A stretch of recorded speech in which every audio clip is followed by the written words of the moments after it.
আজ থেকে ৫৪ বছর আগে ১৬ই ডিসেম্বরে বাংলাদেশের আকাশে ভাসছিল স্বাধীনতার সোনালী সূর্য।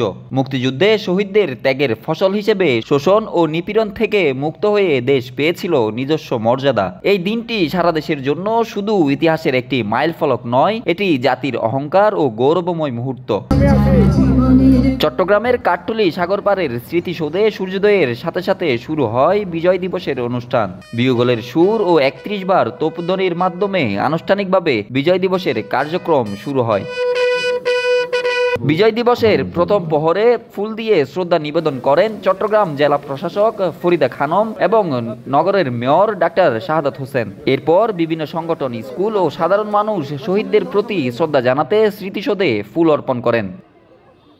এই দিনটি শুধুমাত্র বিজয়ের নয়, জাতির অগ্রগতির প্রতিশ্রুতি দেওয়ারও দিন। শিশুদের চোখে দেশের ভবিষ্যতের আশা এবং সবার প্রত্যাশা একটি বৈষম্যহীন সমৃদ্ধ Bangladesh. Desk report, news now 24।